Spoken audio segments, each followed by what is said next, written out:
Well, hello, everyone. You've reached Michelle Moross at MentalShift, Reach Your Full Potential. And if you stumbled across MentalShift and you're watching or you're listening and you're like, who is this lady I've stumbled across? My name is Michelle Moross. I'm an international speaker. I'm a speaker coach, and I'm a communications trainer. Oh, I forgot. I also wrote 2 books, and I happen to be the host of this podcast, MentalShift. Now, if you don't know who I am, please look me up. I'm all over social media with my name, Michelle Moross. And you can also just go to my website or subscribe to my YouTube page. Both my name, michellemoross.com or youtube.com/Michelle Moross. So find me. But thank you for joining us today. Today, I have a friend of mine. I met her at a boot camp called Breakthrough Business Boot Camp out in Denver. And we have a mutual friend named Gary Barnes who introduced us all. Now, what was I going to say? This lady is amazing. When I heard a bit of her story, I'm like, you've got to be kidding me, the things she's done. But she is an adventure coach and a speaker, and she helps adventurous entrepreneurs reach their potential, which is, I thought, so convenient for the name of my podcast. Please, please, please have a warm welcome and enjoy this conversation coming up with Rena Koesler. And I'll have her name so you can find her website, because her website's also her name. And just listen to the story and you'll be able to learn more about her like I'm learning about her today, because I'm diving deep today. So please, thank you for joining me, Rena. You're welcome. Thank you. Yeah, this will be fun. It will be. Now, you've accidentally touched on some of your past and some of the things you've done. And I remember thinking, she's a tiny little lady. She's done so much. And I know I shouldn't say that, but you are an adventurer. I mean, you've done some things that most people would look at you and do, nah, she wouldn't have done that. But she has. You've got to surprise the audience. What is the most outrageous thing you have ever done for your book, in your mind? My mind. Oh my goodness. That's a hard one, because I've done a lot of outrageous things over my career and my lifetime. I think I started my passion for the outdoors when I was a child, really. And I spent a lot of times, we lived in the country, so I would always go across the woods.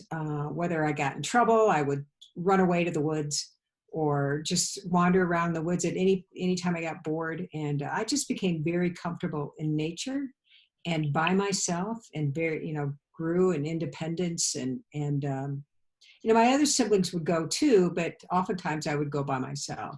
And then as I grew and went through college and graduate school and so forth, I landed a job as a professor of outdoor and environmental education. And I thought, this is perfect. I climbed my first mountain many, many years ago, should I say 1977.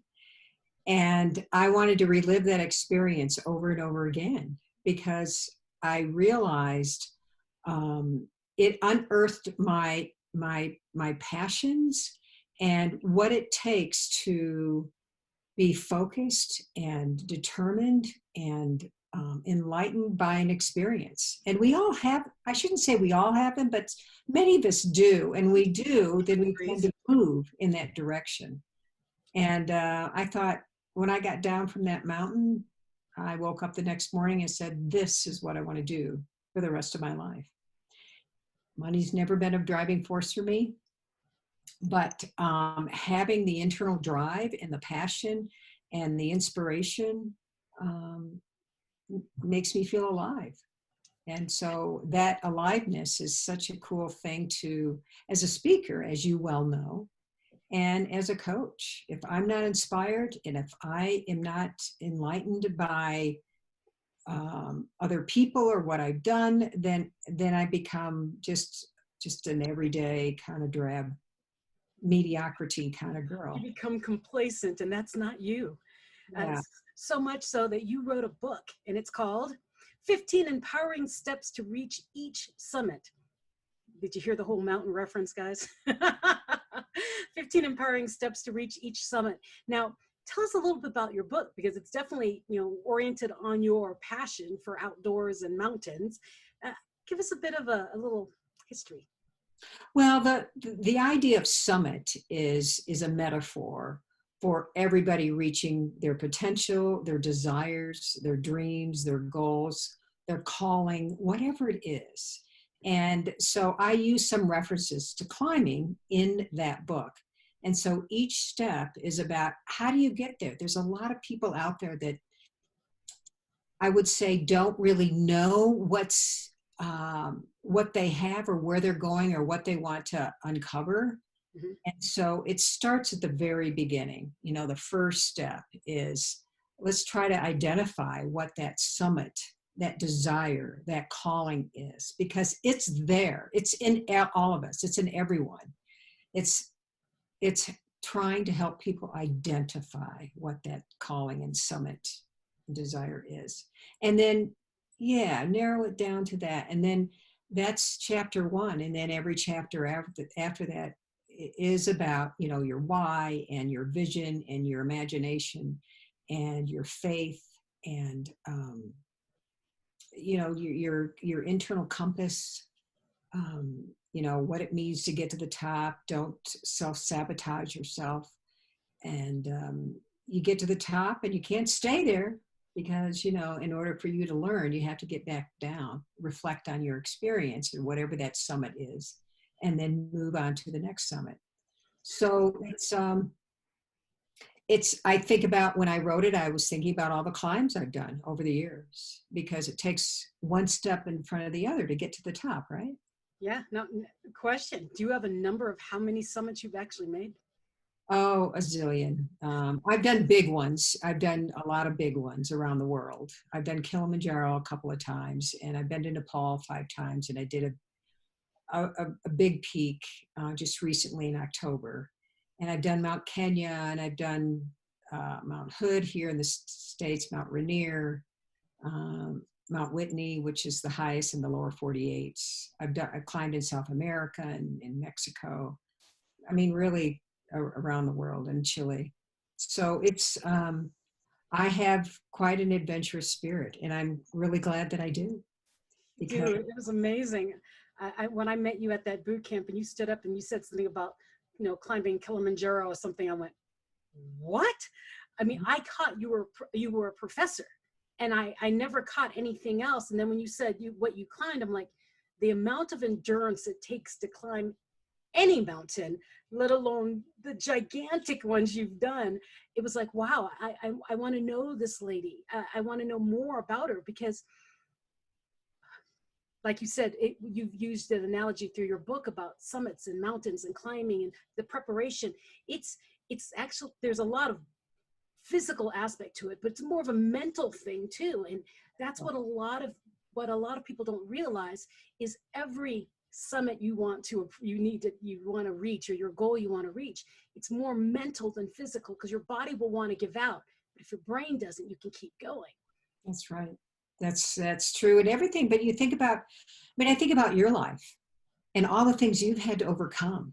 I mean, you've had to put one foot in front of the other, and it's all up here. Mm-hmm. I mean, how many times did you, I mean, I don't know all the details, but I know you have gone through many summits. Many. And you keep moving. You keep going on to the next summit. Whatever, you can't stop, right? You know, you just keep going. There's more. What I say is, that's just another false summit. There's more. Wait, there's more. I mean, you stop, you're like, oh, I made it. Wait a minute. Yes. I want the next one now. And you just. Exactly. But yeah. I'm so excited for that. One, you have your book and that it's coming out, and that you'll use their practical applications of real life things. Yeah. And so many times there's so many coaches out there who have theoretical practices or things they've read about and why they work. Yours are physical, did work, you use them. And that's what I think separates the girls from the women in my book. Mm-hmm. Been there, did that, applied it in my own life. Mm-hmm. And you've got the physical, you've got like the flags and the pictures of you standing at the tops of mountains, which I find so exhilarating in itself. Mm-hmm. And I don't want people to get confused I shouldn't say confused, but I oftentimes think that people think, oh gosh, I can't relate to mountain climbing. I can't get up in a mountain. I said, no, that's not the point. The point is the journey, right? Yeah. Everybody can relate to whatever journey one is on, overcoming something or shooting for something or identifying your goals and dreams. It's finding parallels. Yeah, yeah. finding parallels in the stories. And honestly, I think so many, I mean, that's what our gift is to the world. We all experience different things. We're all supposed to go out and experience different things. We're not supposed to be robots of each other and we do everything the same. We experience different things at different levels at different times so that we can share those experiences. And whenever we find ourselves in whatever, road marker we are on, we say, oh, I saw, Renee did this and she did it when blah, blah, blah, blah, blah, and you apply it. So it never really has to match exactly, but it's what clicks in. Because I honestly have never climbed, I've only climbed one mountain my entire life, and not in Colorado. It was in South Korea. Oh. Yeah. Is it a named one? It is, but I don't remember it because it had like 15 characters and I don't remember. I just know when I finally got to the top, there was a gigantic, it made the Statue of Liberty look small, golden Buddha. Wow. It was beautiful. It was a painful hike up there, but it was the most beautiful sight I've. It's not Mount Fuji, is it? Or is it Mount Fuji? No, Fuji's Japan. It's Japan. You're right. Yeah. No, this was like Chung something, little man jumping on a trampoline, something. I mean, I don't remember, but I'm pretty sure I have it in a scrapbook somewhere, but it was the one mountain I actually climbed. And I think I climbed it because I didn't realize it was a mountain. It looked like a forest. So I was going through through a trail, and then the trees went away and we just kept walking. I'm like, where are we going? And in Korea, a lot of people, they hike in business clothes. I know that sounds crazy. They're wearing suits and dresses and heels, and it's insane. They were coming back down the mountain in business clothes, business attire. So I'm like, okay, we got to be close. And we just kept going. And at the top, it was a Buddhist temple with a giant golden Buddha. And I remember thinking, I am not cut out for this mountain climbing thing. And my husband said, why? I said, because I am sweating like crazy. And they're all coming down the mountain without one drop of sweat on them in heels. Something's wrong with me. Yeah, you have to admire people who, climb in crazy shoes like that or run in them. They have, I think, running events with people wearing heels, Really? Yeah. Men and women, do you have to wear heels in order to run on, it's like a 5K or something. I don't know. Oh, wow. I know. I don't think so. No, I like my arches too much and my ankles too much to do that. But you have had such an amazing, adventurous life. And I mean, we're concentrating on the mountains, but there is so much more you've done that people would be amazed and shocked about.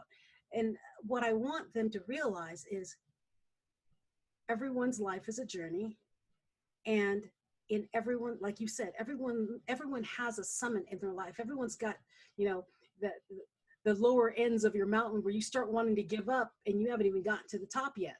And it takes an endurance mentality, a mental shift per se, to realize, wait a minute, I got it in me. I've done it a bit of that before, and now I can apply this to the next, that what I did before to this next level in my journey to get me to the next level.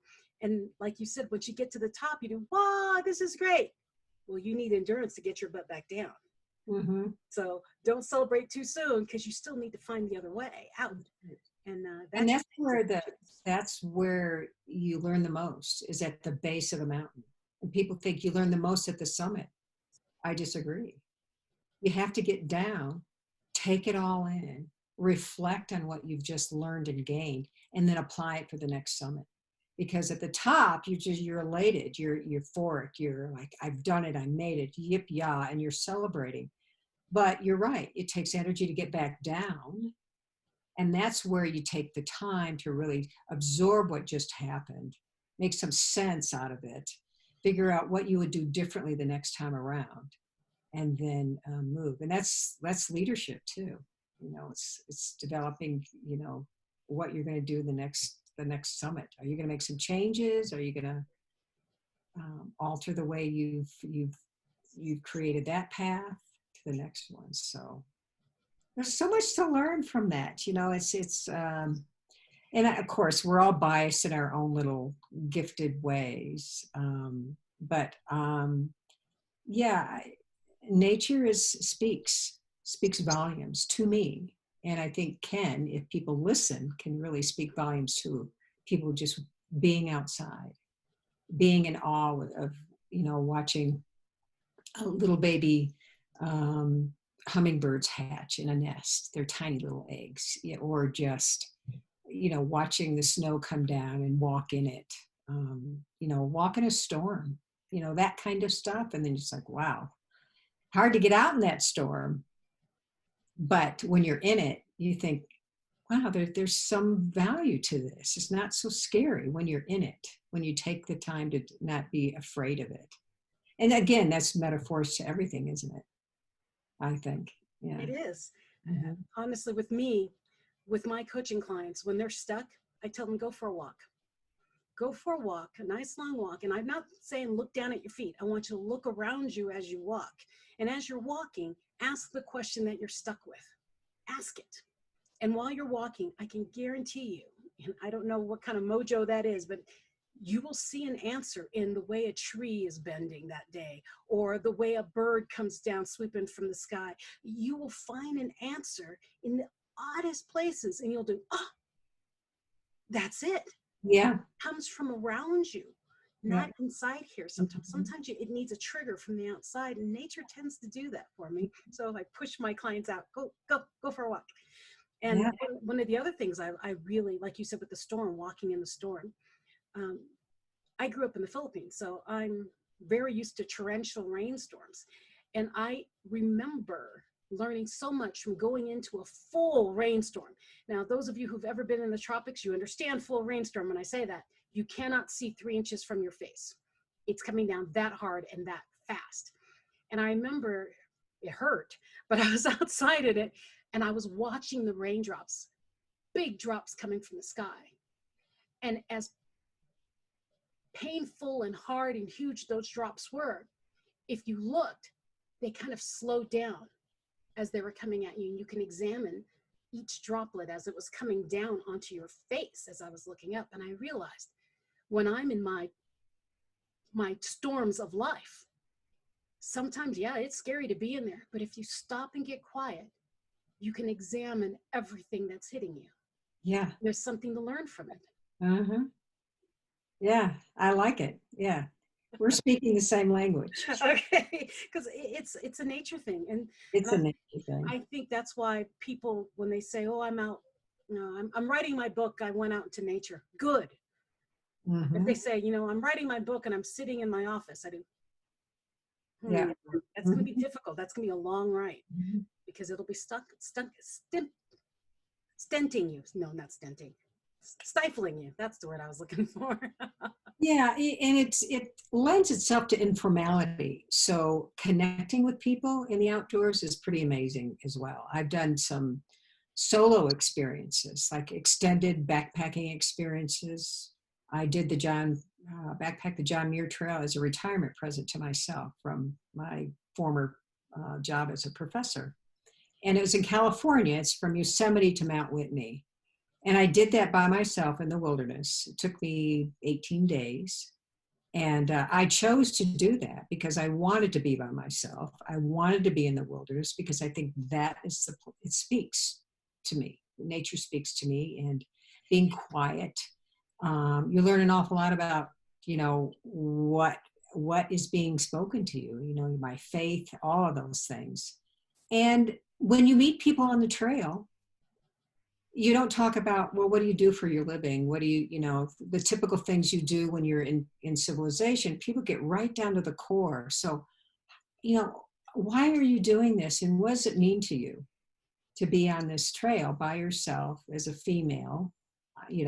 Or, I could meet somebody who was from Thailand. She was a female, and in Thailand, backpacking is not one of they don't do that. It's not part of their culture. And for women, they take care of the family and they raise children.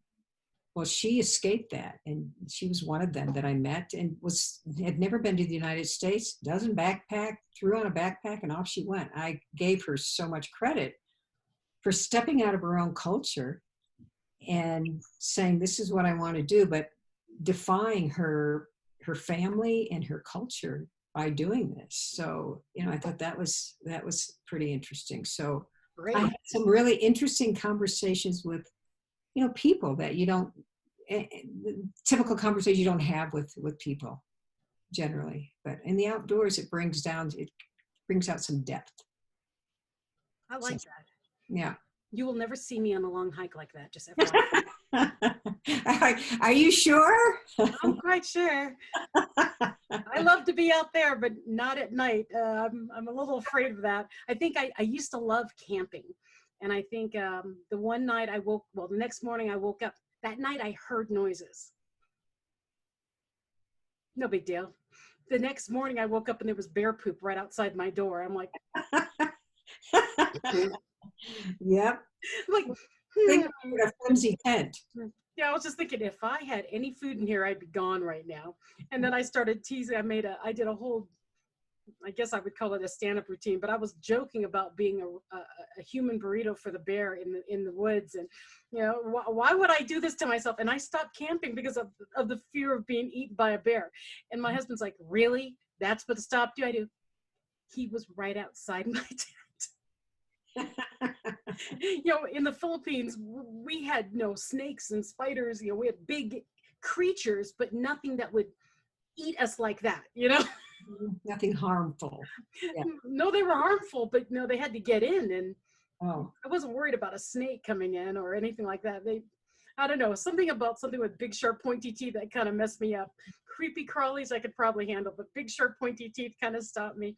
I said, the next camping trip I go to, I'm going to be in a giant metal box with a door and a horn and an ignition. And my husband's like, and we moved to Colorado.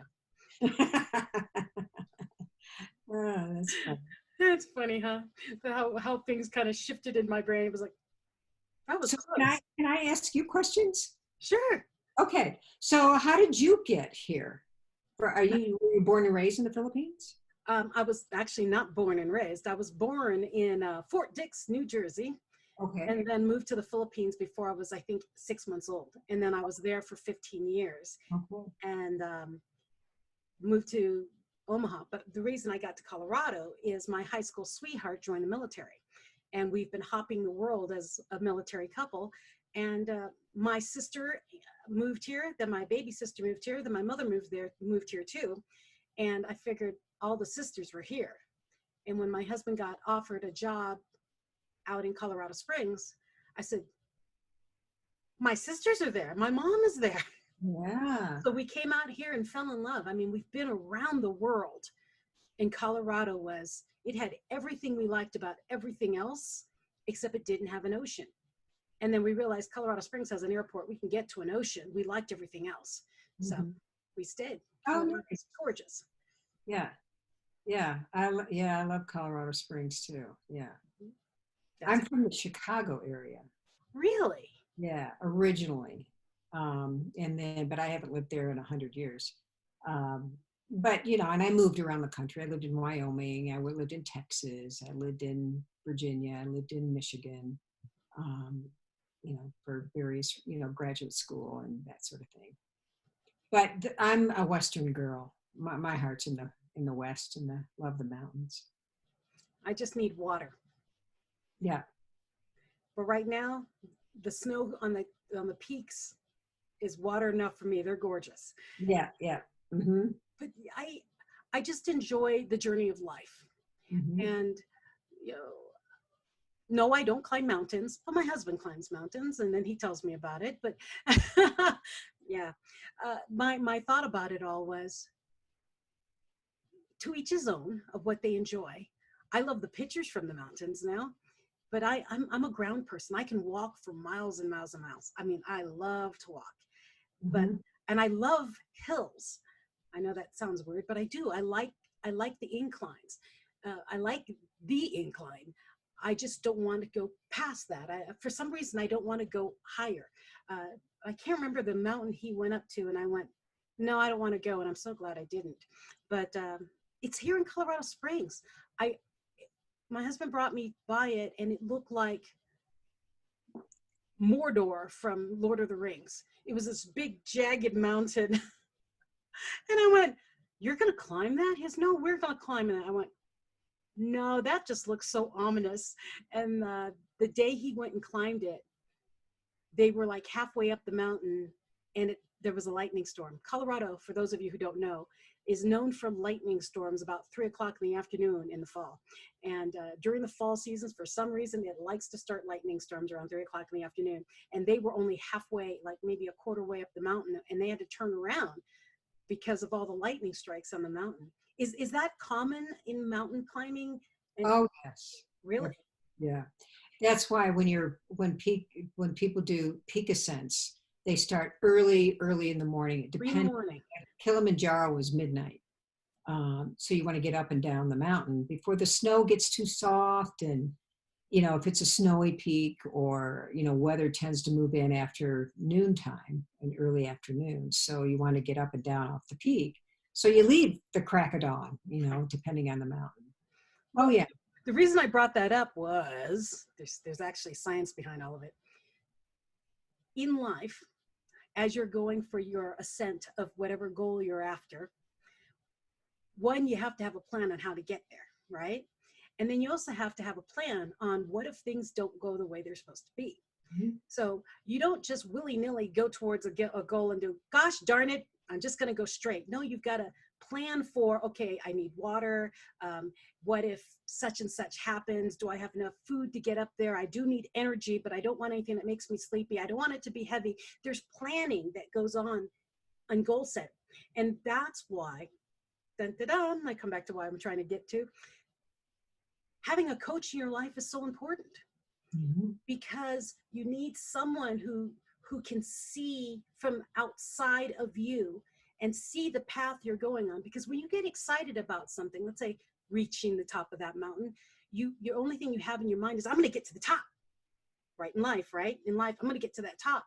You need someone from the outside who says, well, to get to the top, make sure there's certain levels that you need to hit, that you're making it to the top, or that you haven't gotten off the path and you're actually going around the mountain and not up the mountain.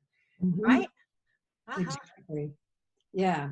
It's the value of coaching is, this is where sometimes words are cheap, because unless you really get that and experience it, you'll never turn away from it, because it's a growth thing. I mean, I have a coach. I'm sure you have a coach. I've got 5. And we're both coaches, right? So how's that work? If you're a coach, I guess you don't need a coach. No, you do need a coach, because we're human, right? Practice what you preach. When you get so into whatever you're in, you need someone else to see from the outside. Mm-hmm. I mean, and this is more than a mentor. I mean, so like if I wanted to climb a mountain, I would hire Renee to be my mentor, because as a mentor, they've been there, did that, know the path. Yeah. A coach doesn't have to have walked that exact path. So you don't have to find a coach that's exactly in your field. What a coach does is sees from the outside and looks in and says, how about, what would you do if? And ask questions that will help you figure out mm-hmm. your path. Mm-hmm. And that's the difference between coaches and mentors. That's right. Mm-hmm. A coach does not need to know exactly what you do. Yeah, and also, they're not people to give advice. That's not the way I coach anyway. No, and that's the thing. Unless someone asks, unless someone needs some advice, and I can provide that. But it's about helping that person navigate on their own. You help them navigate, and they come up with their own answers, and that's the empowering part, right? Yes, and that's what the power of coaching is. That's why I said that you don't need to be. They haven't had to be in exactly your genre or whatever you're in, because mm-hmm. it is answers from within. And what mm-hmm. people don't realize coaches do, is that coaches pull your answers out. The thing is what we don't realize is we already know the answers. We just don't know the questions to ask ourselves to get the right answer out. Mm-hmm. That's what coaches do. Yeah. We guide. Yeah. Guide the mind. You know, I've been a coach and a mentor most of my life with my former students, but I got my official training through John Maxwell. And I know you too? Yeah. So, I mean, so you were speaking very similar to how that coaching system is. Oh, really? Oh, God. Yeah. Yeah. Because, you know, just starting off, he talks about the distinction between, you know, therapy. I'm not a therapist. I'm a therapist. The difference between a mentor, you know, and a coach. So, you know, it was interesting to look at it from those perspectives. And then, you know, it's about empowering the person, the client, and coming up with their own answers. So we're both John Maxwell coaches. And with me, what I realized with John Maxwell is when they said, oh, you know, you have to go to a certification event. And I said, I don't want to be certified. I'm not a coach. They said, why are you here? I said, because I'm here for my own self-development. And they said, so the questions you're asking yourself, that's for you. I said, yeah. And they do the same questions to someone who wants you as a coach. And it was like, really? Yes. Yeah. Asking questions is magical. And yeah. I love that. I love that about being a coach, that it doesn't matter what my experience is. I can guide you by asking the right questions. And when your client or the person in front of you is talking, questions pop into a coach's mind doing, well, what about? Have you thought of? Mm-hmm. And that's what we do. We hear, we listen. Mm-hmm. Do you really remember the activity that Christian Simpson does at the IMC? His juggling act? Juggling acts. It's perfect because that's such a great example of what coaching is. You know, you're working with a partner and you're asking them, well, why do you think that the ball keeps dropping? And they answer, well, why do you think this? Why do you think this? What do you think about this? What do you think about that? And then eventually their partner is juggling. And it's such a great, you know, simple example, but that is, my light bulbs went off when I went through that exercise, because that was powerful for people. And for those of you who don't know, in the John Maxwell team, we have a team of leader coaches, basically head coaches, and Christian is one of them. And I remember my first event, we have an online platform, and you can learn on your own from home before you go to your certification. And I was completely locked on Christian. So when I went to the certification event and he did the juggling thing, and I went to his breakout session, I went, you've been playing in my head for 6 months. He says, playing in your head? I said, yeah, I've got a brain injury. So I couldn't, at the time, I couldn't watch videos.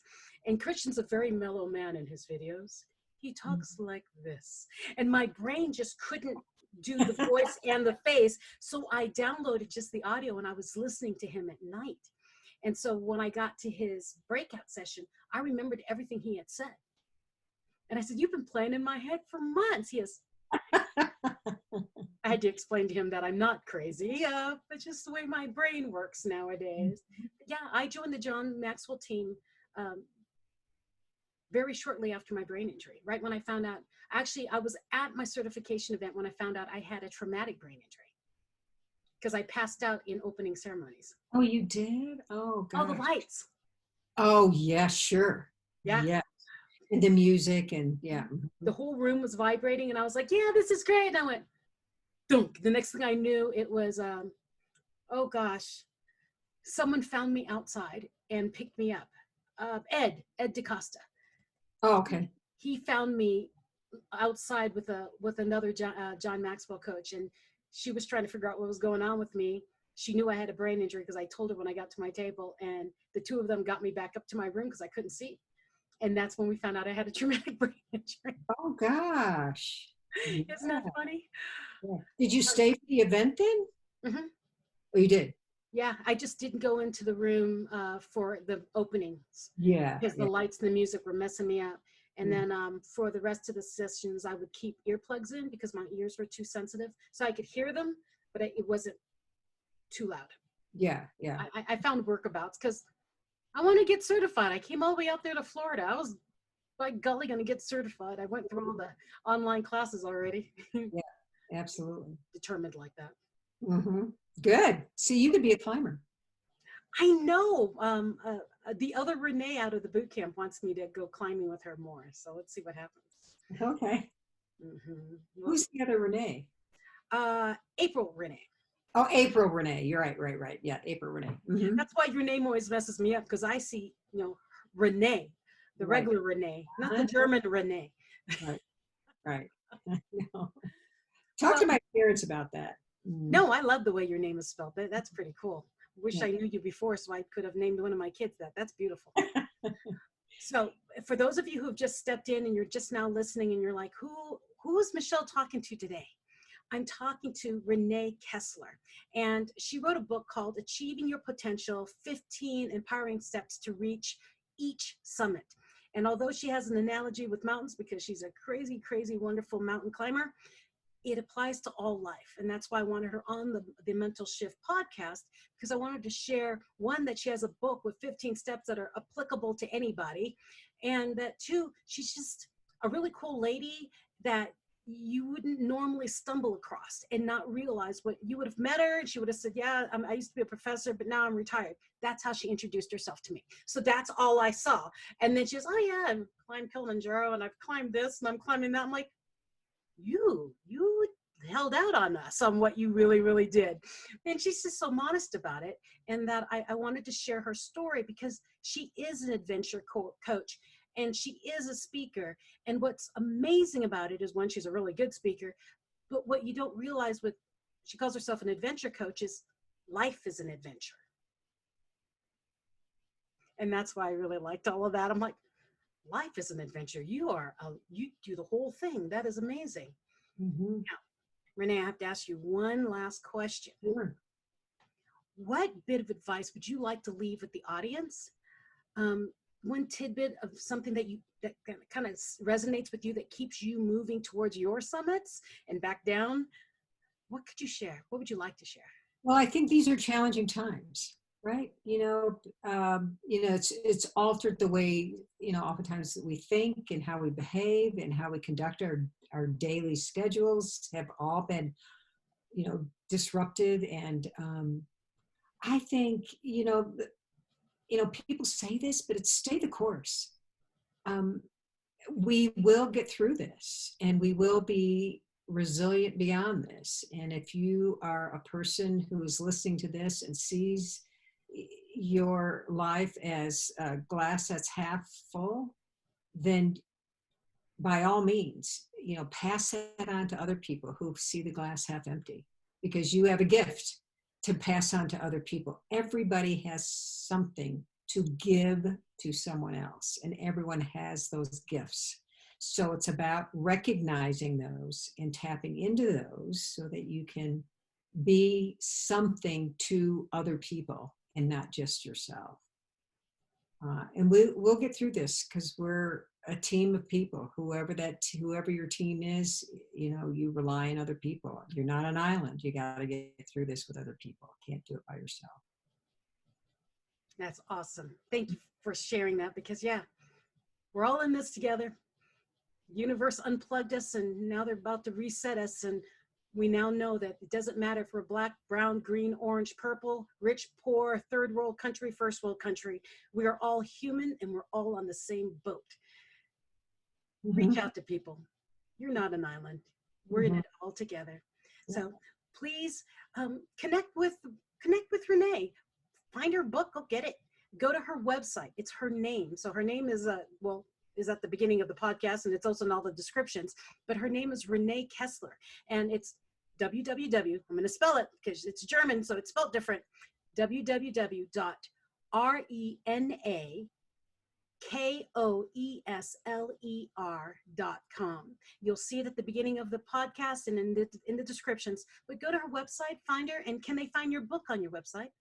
Yes, my book is on my website, and they can also find it through Amazon, either way. Excellent. Okay, so you know how to find the book, you know how to reach out to Renee, and if you need an adventure coach, because life is an adventure, if you need a speaker, because a lot of them are virtual right now, reach out to Renee, because she's pretty amazing, and her stories are, I'm telling you, mind-blowing.